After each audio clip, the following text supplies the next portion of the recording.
Chapter 20. How Dorothy Lunched with a King.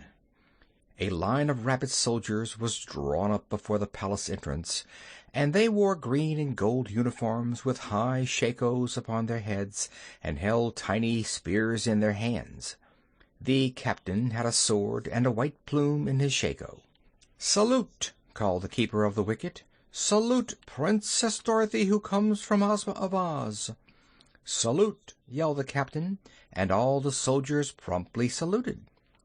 They now entered the great hall of the palace, where they met a gaily dressed attendant, from whom the keeper of the wicket inquired if the king were at leisure.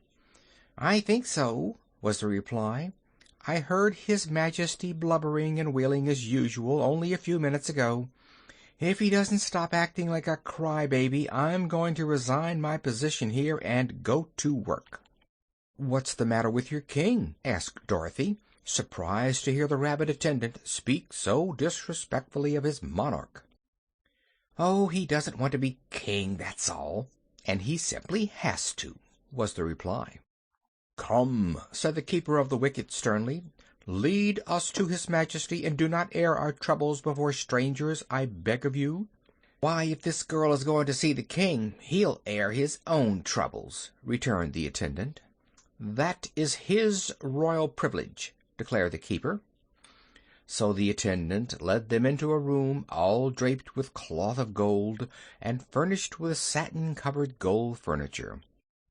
There was a throne in this room, set on a dais and having a big cushioned seat, and on this seat reclined the Rabbit King.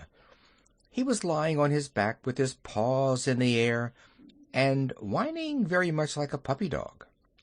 Your Majesty, get up. Here's a visitor," called out the attendant. The king rolled over and looked at Dorothy with one watery pink eye. Then he sat up and wiped his eyes carefully with a silk handkerchief and put on his jeweled crown, which had fallen off.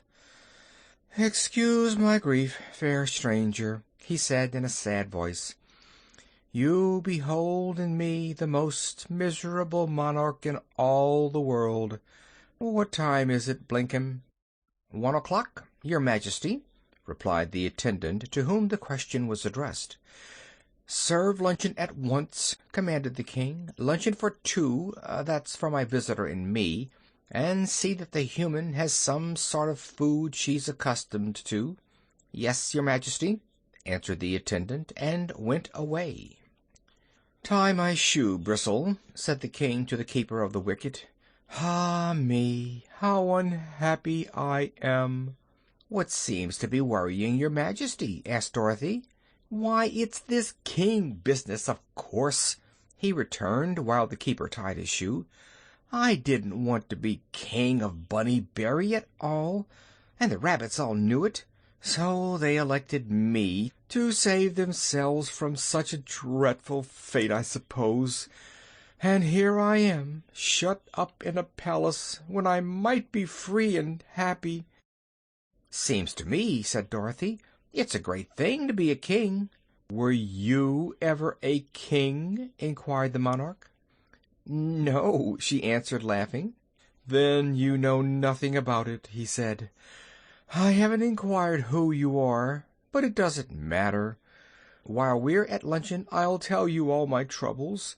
They're a great deal more interesting than anything you can say about yourself." "Perhaps they are, to you," replied Dorothy. "Luncheon is served," cried Blinkem, throwing open the door, and in came a dozen rabbits in livery, all bearing trays which they placed upon the table, where they arranged the dishes in an orderly manner. "Now clear out, all of you!" exclaimed the king. "Bristle, you may wait outside in case I want you." When they had gone and the king was alone with Dorothy, he came down from his throne, tossed his crown into a corner, and kicked his ermine robe under the table. "Sit down," he said, "and try to be happy.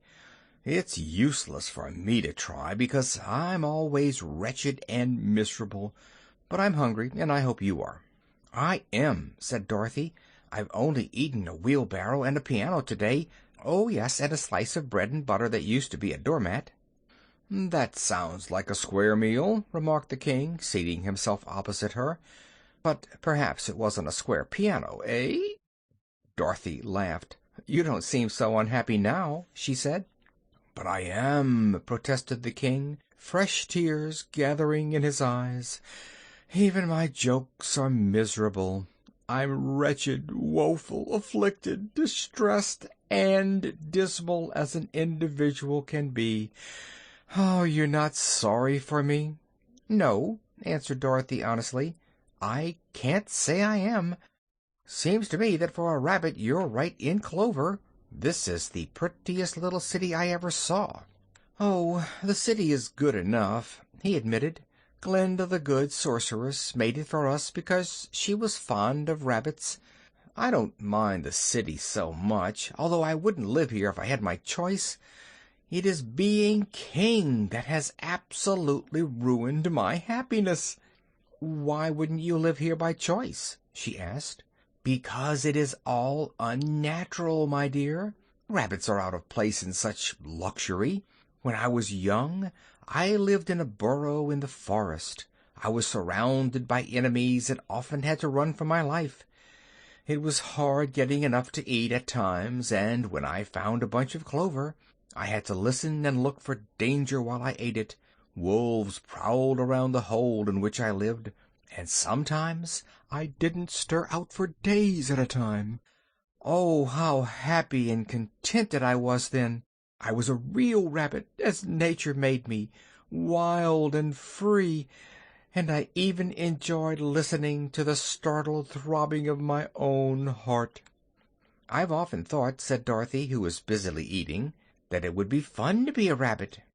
"It is fun, when you're the genuine article," agreed his Majesty. "But look at me now. I live in a marble palace instead of a hole in the ground. I have all I want to eat without the joy of hunting for it. Every day I must dress in fine clothes and wear that horrible crown till it makes my head ache. Rabbits come to me with all sorts of troubles, when my own troubles are the only ones I care about. When I walk out, I can't hop and run. I must strut on my rear legs and wear an ermine robe. And the soldiers salute me, and the band plays, and the other rabbits laugh and clap their paws and cry out, 'Hail to the king!' Now, let me ask you, as a friend and a young lady of good judgment, isn't all this pomp and foolishness enough to make a decent rabbit miserable?" "Once," said Dorothy reflectively, "men were wild and unclothed, and lived in caves and hunted for food as wild beasts do, but they got civilized in time, and now they'd hate to go back to the old days." "That is an entirely different case," replied the king. "None of you humans were civilized in one lifetime. It came to you by degrees. But I have known the forest and the free life, and that is why I resent being civilized all at once against my will, and being made a king with a crown and an ermine robe. Pah!" "If you don't like it, why don't you resign?" she asked. "Impossible!" wailed the rabbit, wiping his eyes again with his handkerchief. "There's a beastly law in this town that forbids it. When one is elected a king, there's no getting out of it." "Who made the laws?" inquired Dorothy. "The same sorceress who made the town, Glinda the Good. She built the wall and fixed up the city, and gave us several valuable enchantments and made the laws. Then she invited all the pink-eyed white rabbits of the forest to come here, after which she left us to our fate." "What made you accept the invitation and come here?" asked the child. "I didn't know how dreadful city life was, and I'd no idea I would be elected king," said he, sobbing bitterly. "And now I'm it, with a capital I, and can't escape." "I know Glinda," remarked Dorothy, eating for dessert a dish of charlotte russe, "and when I see her again I'll ask her to put another king in your place." "Will you? Will you indeed?" asked the king joyfully. "I will if you want me to," she replied. "Hooray! Hooray!" shouted the king, and then he jumped up from the table and danced wildly about the room, waving his napkin like a flag and laughing with glee. After a time he managed to control his delight and returned to the table. "When are you likely to see Glinda?" he inquired. "Oh, perhaps in a few days," said Dorothy. "And you won't forget to ask her?" "Of course not." "Princess," said the Rabbit King earnestly, "you have relieved me of a great unhappiness, and I am very grateful. Therefore I propose to entertain you, since you are my guest and I am the king, as a slight mark of my appreciation. Come with me to my reception hall." He then summoned Bristle and said to him, "Assemble all the nobility in the great reception hall, and also tell Blinkum that I want him immediately." The keeper of the wicket bowed and hurried away, and his Majesty turned to Dorothy and continued, "We'll have time for a walk in the gardens before the people get here." The gardens were back of the palace, and were filled with beautiful flowers and fragrant shrubs, with many shade and fruit trees, and marble-paved walks running in every direction. As they entered this palace, Blinkum came running to the king, who gave him several orders in a low voice.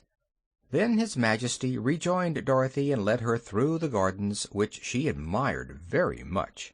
"What lovely clothes your Majesty wears," she said, glancing at the rich blue satin costume, embroidered with pearls, in which the king was dressed.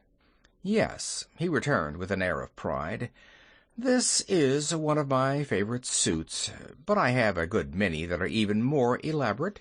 We have excellent tailors in Bunnyberry, and Glinda supplies all the material. By the way, you might ask the sorceress when you see her to permit me to keep my wardrobe." "But if you go back to the forest you will not need clothes," she said. "No," he faltered, "that may be so, but I've dressed up so long that I'm used to it, and I don't imagine I'd care to run around naked again, so perhaps the good Glinda will let me keep the costumes." "I'll ask her," agreed Dorothy. Then they left the gardens and went into a fine big reception hall, where rich rugs were spread upon the tiled floors, and the furniture was exquisitely carved and studded with jewels. The king's chair was an especially pretty piece of furniture, being in the shape of a silver lily with one leaf bent over to form the seat. The silver was everywhere thickly encrusted with diamonds, and the seat was upholstered in white satin.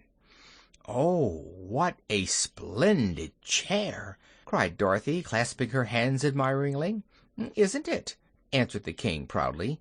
"It is my favorite seat, and I think it especially becoming to my complexion. While I think of it, I wish you'd ask Glinda to let me keep this lily chair when I go away." "It wouldn't look very well in a hole in the ground, would it?" she suggested.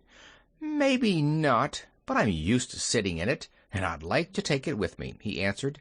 "But here come the ladies and gentlemen of the court, so please sit beside me and be presented."